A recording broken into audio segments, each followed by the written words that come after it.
This morning's Business Insight. A week from today is the 18th annual Flying Pig Marathon through the hilly streets of Cincinnati.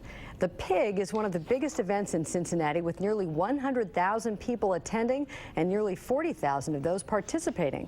Xavier University has pegged the economic impact of the event at more than $12 million, which includes spending by out-of-town and local participants, as well as their guests and families.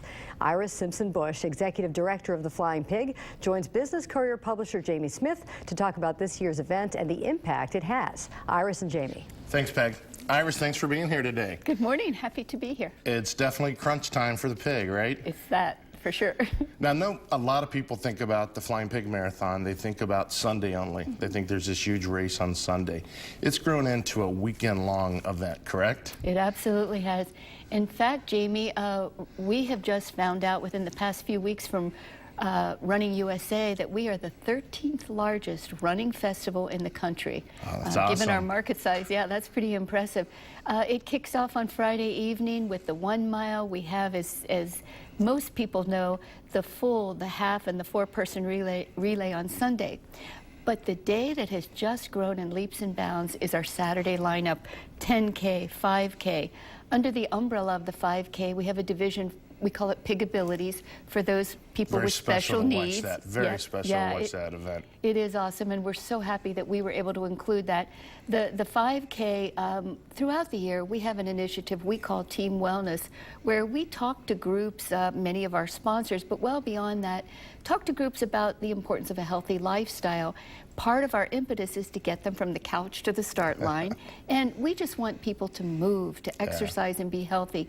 So I think that seems to be paying off in the 5K. Well, the children, not to interrupt, but the children's program's also kind of doing the same thing, right? They're going from these children's events up to the 5K and even some up to the 10K? Exactly. In fact, our children's program has been a part of the event since year one.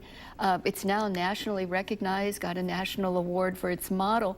The kids walk or run 25 miles the months leading up to the Pig, and their 26th mile they get to finish under the same finish as the marathoners. It's quite exciting. It's awesome to watch, and many of those children are flying up to the 5K now, so that's also really grown that event. We had a lot of people who were asking, can I bring my dog? Can my dog run or walk with me? So we started their own division, the Flying Fur, a 2-mile event. That's on Saturday as well. That's on Saturday as well. So Saturday's a full day. It absolutely is. We start at 8 in the morning and it goes on. The final events are finishing about 3 in the afternoon, but the lineup goes right up until 1 o'clock. So for those that aren't running, walking, participating in one way or the other, they can definitely be squealers. They can be out on the streets anywhere they want to be. And then Friday and Saturday, the expo is a really big event as well. Yeah. Talk a little bit about that and what people might see if they came to that for the first time. Well, we're told we're now one of the largest expos at the Duke Energy Convention Center. Ours is free, open to the public. Opens on Friday at noon and goes till 7. Saturday is 10 until 7. And most of the participants come there to pick up their packets, but there is a huge array of retailers.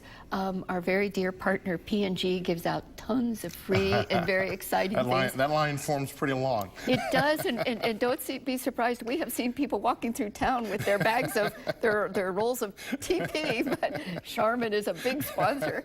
So there are a lot of freebies, but I think you really get to see a lot of demonstrations and a lot of things that, again, are about a healthy lifestyle. The vendors have great sales. All of our running stores are involved, but there's a lot of cross-training. So I guess I would describe it more as active wear available, lots of free things, and just really a fun celebratory atmosphere to start off. It's a great way to kick off the weekend, that's for sure. Anything new that we should expect this year? Well, actually, no real new additions. One of the things we had done that has been a little bit of a phenomenon across the country are the series races. Our Cincinnati 3-way and 4-way. Of course, Cincinnatians know what that is, but we've been very gratified. Participants across the country, all 50 states, so far 18 foreign countries represented. The 3-way and 4-way sold out. People love to do the 5K, the 10K, and the half will get you the 3-way. If you do the full, then you've made it a 4-way. And of course, this year, the new addition was you can add cheese if you want to do the 1 mile on Friday night. On a Friday night. That's a fun run, too. That's a mile, right? Yeah. And the series sold out. A lot of other races have form strategic alliances where you can do a series with them and someone else. We're This is very all within fortunate our own. because we have this weekend of events. We've been able to create our own series internally. Well, it's kind of fun this year, too. I know, as you said, Saturday's been growing for years. It keeps growing. This year, we're seeing growth in Sunday as well, correct? Absolutely, yeah. It's exciting. In fact, you know, we've been very blessed and fortunate. Every year seems to grow. This year, again, some of this depends upon the last-minute weather forecast for Saturday events. Admittedly, some people wait to see what Mother Nature is going to give them. We could push 40,000 this year. That's incredible. Yeah, That's it's incredible. very... So speaking of weather, our fingers are crossed, right? Yes, yes. Yes. We want That's all a we'll say. repeat of the weather we've been having, yes. Yeah, well, thank you for bringing such a great event to town. Each year, it just gets more and more fun to watch.